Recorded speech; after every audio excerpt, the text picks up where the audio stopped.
नमस्कार, मैं संजीव तिवारी आपका एक बार फिर स्वागत करता हूं आपके अपने एजुकेशनल चैनल उत्थान द राइजिंग में। थोड़ी व्यस्तताओं के चलते इधर कुछ अंतराल आ गया, इसलिए उसके लिए क्षमा प्रार्थी हैं हमारी टीम। अब से व्यवधान न आए इसका हम लोग ख्याल रखेंगे। तो चलते हैं आज से एक नए सेशन की ओर। आइए एक नए सेशन की शुरुआत करते हैं। पिछले सेशन में हम लोगों ने नन, नाइदर, एनी, आइदर के बीच क्या संबंध है और क्या अंतर है इसकी चर्चा की थी। आज दो नए डिटर्मिनर्स सम और एनी। अच्छा, जब मैं इनको डिटर्मिनर्स कह रहा हूं तो आप कंफ्यूज मत होइएगा। एक्चुअली एडजेक्टिव के जो तमाम काइंड्स होते हैं उन्हीं में एक काइंड डिटर्मिनर है। जब एडजेक्टिव किसी की क्वालिटी बताती है तो उसे हम एडजेक्टिव कहते हैं, और जब वो संख्या और मात्रा बताने लगती है तो उसे हम डिटर्मिनर कहते हैं, क्वांटिफायर्स कहते हैं। तो सम एनी को आप डिटर्मिनर कह लो या आप एडजेक्टिव कह लो, एक ही चीज़ है। इसको लेके कोई भी मन में भ्रम मत रखिएगा। अब ये सम एनी, इन दोनों के बारे में जो सबसे पहली बात आपको जाननी चाहिए वो ये कि इनका प्रयोग नंबर एंड क्वांटिटी दोनों के लिए होता है। अर्थात ये संख्या की भी बात करते हैं और मात्रा की भी बात करते हैं। जब मैंने कहा कि ये नंबर और क्वांटिटी दोनों की बात करते हैं साहब, तो एक चीज़ तो आप समझ गए होंगे कि तब ये किसी काउंटेबल नाउन की भी विशेषता बताएंगे और अनकाउंटेबल नाउन की भी विशेषता बताएंगे। अर्थात इनके बाद आने वाला नाउन काउंटेबल भी हो सकता है और अनकाउंटेबल भी हो सकता है। ये दोनों संभव है। अर्थात आप अगर कहते हैं सम बॉयज तो भी ठीक है, और यदि आप कहते हैं सम वाटर तो भी ठीक है। कोई भी कंफ्यूजन मन में नहीं होना चाहिए। यदि आप कहते हैं एनी बुक्स तो भी आपको अंक मिलेगा। यदि आप कहते हैं एनी मिल्क तब भी आपको नंबर मिलेगा। ये सब के सब करेक्ट एक्सप्रेशंस हैं, ये फ्रेजेस करेक्ट हैं। यहाँ पर सम संख्या की बात कर रहा है, यहाँ पे सम मात्रा की बात कर रहा है, क्वांटिटी की बात कर रहा है। यहाँ पर एनी संख्या की बात कर रहा है, यहाँ पे एनी मात्रा की बात कर रहा है। एक चीज ध्यान रखिएगा। दूसरी चीज आपको ये ध्यान रखनी है कि जब आप सम और एनी का प्रयोग करते हैं और इसके बाद अगर काउंटेबल नाउन आएगा तो जनरली प्लूरल होगा। सम एनी के बाद आने वाला नाउन प्लूरल होता है, प्लूरल और काउंटेबल। इस बात का ध्यान रखना है कि यहां आने वाला नाउन प्लूरल और काउंटेबल होगा। ठीक, अर्थात देखो मैंने यहाँ पे क्या लिखा है, सम बॉयज। यहाँ देखिए सम के बाद आने वाला नाउन प्लूरल में, एनी के बाद आने वाला नाउन प्लूरल में। अर्थात सम एनी के बाद अगर कोई काउंटेबल नाउन आएगा तो वो प्लूरल होगा। ठीक, जब मैं ऐसा कह रहा हूं तो आपको ये लग रहा होगा कि क्या इसके बाद सिंगुलर काउंटेबल नाउन नहीं आ सकता? क्या हमने तो ऐसा देखा है? आप बिल्कुल सही सोच रहे हैं, आ सकता है। पहली चीज ध्यान रखिए कि जब इनके बाद अनकाउंटेबल नाउन आएगा तो सिंगुलर होगा, सिंगुलर होगा। जब काउंटेबल नाउन आएगा तो प्लूरल होगा। इतनी बात स्पष्ट हो गई। इसके बाद आप अनकाउंटेबल नाउन का प्रयोग तो करते ही हैं सिंगुलर में, काउंटेबल नाउन को भी सिंगुलर में कर सकते हैं, लेकिन उसके लिए कंडीशन है। आप जब किसी सम के बाद सिंगुलर काउंटेबल लेकर आएंगे, काउंटेबल नाउन ये लेकर आएंगे, तो इसका अर्थ होगा अनस्पेसिफाइड अथवा अननोन। जब किस सम के बाद सिंगुलर काउंटेबल नाउन आता है तो उसका मतलब होता है अनस्पेसिफाइड, मतलब जो कोई विशेष नहीं है, जिसके बारे में आपको पता नहीं है, जो अननोन है, अज्ञात है। है तो, किंतु कौन है आप नहीं जानते, you don't know who is that person और व्हाट इज दैट थिंग, तो आप सम के बाद सिंगुलर काउंटेबल नाउन का प्रयोग करेंगे। आप कहेंगे कि सम idiot has parked his car before my garage। ये देखो, अब आप एक गुस्से में कह रहे हैं कि किसी बेवकूफ ने, अब वो कौन है आपको नहीं पता, किसी बेवकूफ ने अपनी गाड़ी मेरे गैरेज के सामने खड़ी कर दी। देखिए यहाँ पे नाउन क्या आया, सिंगुलर में आया, सम इडियट, इडियट्स नहीं, सम इडियट्स आप कहेंगे, इसका मतलब कि वहां कई गाड़ियां खड़ी हैं और उनके बारे में आपको नहीं पता। तो सम के बाद नाउन प्लूरल तो होता ही है, एनी के बाद नाउन प्लूरल तो होता ही है। हम सम के बाद सिंगुलर काउंटेबल नाउन का प्रयोग भी कर सकते हैं तब जब हमें ये बताना हो कि जिस पर्सन ने या जिस वस्तु के बारे में आप बात कर रहे हैं उसके बारे में आपको पता नहीं है, वो अनस्पेसिफाइड है, कोई पर्टिकुलर नहीं है, कोई भी हो सकता है, वो कौन है हमें नहीं पता, तो हम सिंगुलर नाउन का प्रयोग करते हैं। ध्यान से, सम के बाद आने वाला काउंटेबल नाउन जनरली प्लूरल होता है, it is generally plural, but we can use singular noun when we talk some unspecified or unknown person, place or thing. Got it? In the same way we can use singular countable noun after any, हम any के बाद भी singular countable noun का प्रयोग कर सकते हैं, लेकिन वह भी कंडीशनल है, आप जहां चाहें वहां नहीं कर सकते। ये देखिए, आप जब एनी को लेकर आएंगे तो एनी के बाद भी सिंगुलर नाउन आएगा और उसका अर्थ होगा कोई खास, कोई विशेष, कोई पर्टिकुलर, ठीक ना। जब आप any plus singular countable noun को लेकर आते हैं, ठीक है, तो इसका मतलब होता है वन और पर्टिकुलर, कोई एक या कोई पर्टिकुलर ऑफ मेनी, जितने हैं उसमें से कोई एक, ठीक है। आप कह सकते हैं कि you can take any book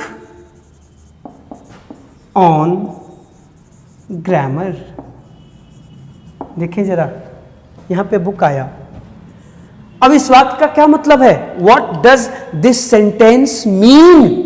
it means कि there are a number of, a lot of books on grammar in market, you can buy any one, कोई एक खरीद लो, कुछ भी ले सकते हो।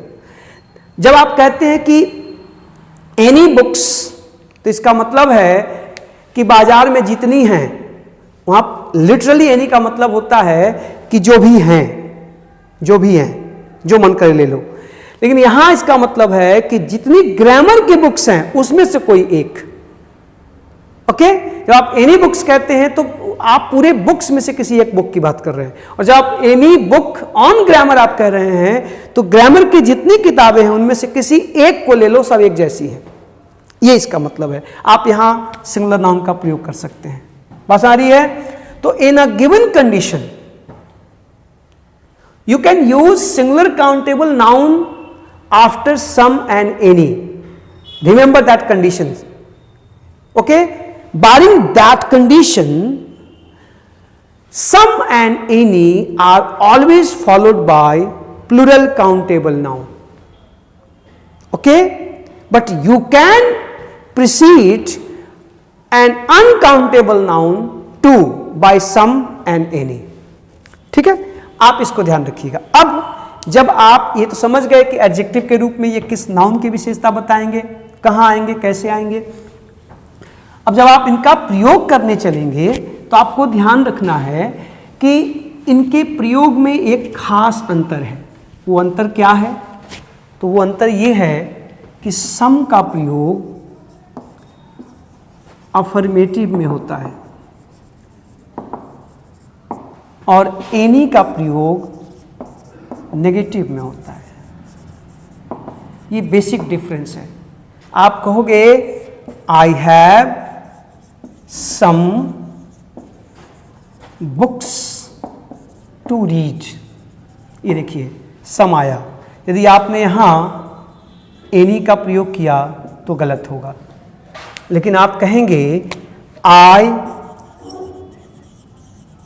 Haven't any books to read, ये करेक्ट है, ये भी करेक्ट है। अब अगर आप यहां एनी की जगह सम का प्रयोग करेंगे तो रॉन्ग होगा। ध्यान से, बेसिक डिफरेंस क्या है? जब आप अफर्मेटिव में कहेंगे तो आप सम का प्रयोग करेंगे, आप जब नेगेटिव में बोलेंगे या कहेंगे या लिखेंगे तो एनी का प्रयोग करेंगे। यहां इस नॉट के बाद कभी सम नहीं आ सकता, और यहां इस हैव के बाद, इज के बाद, एम के बाद अगर नॉट नहीं आया है तो एनी नहीं आएगा, सम आएगा।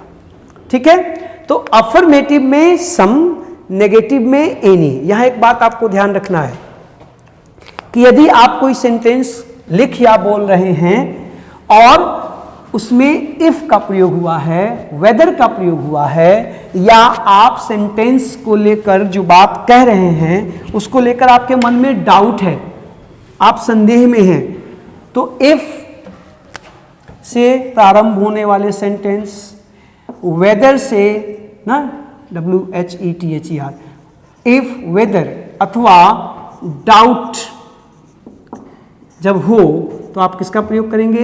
एनी का, सम का प्रयोग नहीं। आप देखो जरा, आप कहोगे if there is any doubt call me. चलो लिख लो कॉल मी। देखिए यहां पे क्या आया? एनी। आप यहां सम का प्रयोग नहीं कर सकते। ठीक है, आप कहेंगे if you need any money ask for me. मेरे तो आप पूछिए कि मैं कहां हूं, आप मुझसे मांग सकते हैं। आस्क फॉर मी या आस्क मी भी आप कह सकते हैं। आस्क मी मतलब मुझसे मांग लो, या आस्क फॉर मी का सेंस है कि आप पता करो कि मैं कहां हूं, मैं आके दे दूंगा। ठीक है, मैं फॉर हटा ही देता हूं, आप आस्क मी लिखो, आस्क मी, मुझसे मांग लो। ठीक है, ये बेटर रहेगा। अब देखो यहां पे एनी आया, इस एनी की जगह किसी भी कीमत पर सम का प्रयोग नहीं होगा। तो ध्यान से, अब यहां ये सेंटेंसेस अफर्मेटिव में है लेकिन इनका सेंस नेगेटिव है, इसलिए यहां पे एनी आया। तो पहली चीज, अफर्मेटिव में सम, नेगेटिव में एनी, और अगर सेंटेंस में इफ, वेदर, डाउट का सेंस हो तो भी एनी, सम का प्रयोग नहीं। Got it? अब देखना जरा, अब आपके मन में प्रश्न उठ रहा होगा कि अगर हम इंटरोगेटिव में लिखें, इंटरोगेटिव सेंटेंस का प्रयोग करें, तब किसका प्रयोग करें? तो साहब यहां पर भी आपको ध्यान रखना है कि इंटरोगेटिव में सम और एनी दोनों का प्रयोग हो सकता है। जनरली लोग एनी का प्रयोग करते हैं। आप जब पूछेंगे तो आप कहेंगे कि do you have any money. ये देखिए, आप एनी का प्रयोग करते हैं इंटरोगेटिव सेंटेंस में। आप कहोगे इज देयर एनी प्रॉब्लम। ये देखिए, एनी का प्रयोग हुआ, इंटरोगेटिव सेंटेंस है, प्रश्नवाचक वाक्य है, एनी आ रहा है। लेकिन अगर आप प्रश्न कर रहे हैं और आप चाहते हैं कि उस प्रश्न का आंसर, उत्तर फेवरेबल हो, आपके पक्ष में हो, when you ask something and you want a positive answer, a favorable answer, you must use some।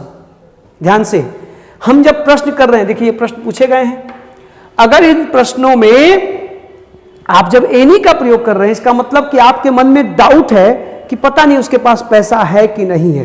लेकिन अगर आपको ये लगता है कि उसके पास होगा, बस पूछने की जरूरत है, तो आप ये भी कह सकते हैं साहब इसकी जगह कि do you have some money. एकदम करेक्ट है साहब, बिल्कुल। Do you have any money, do you have some money, both sentences are correct but the sense is difference. Here you have a doubt, आपके मन में संदेह है कि कहीं वो ना कर दे। And do you have some money means you are quite confident to get a positive answer. यहां आपको लगता है कि वो हां कहेगा। तो क्या है बोलू, आप किसी से प्रश्न करें, कोई चीज मांगे, कहें, और आपको लगता है कि मेरी मांग स्वीकार की जाएगी, इसका आंसर पॉजिटिव मिलेगा, तो सम लगाइए। ओके? और आप किसी से प्रश्न कर रहे हैं, इंटरोगेटिव में सेंटेंस लिख रहे हैं, और आपके मन में डाउट है कि इसका उत्तर ना भी हो सकता है, तो एनी लगाइए।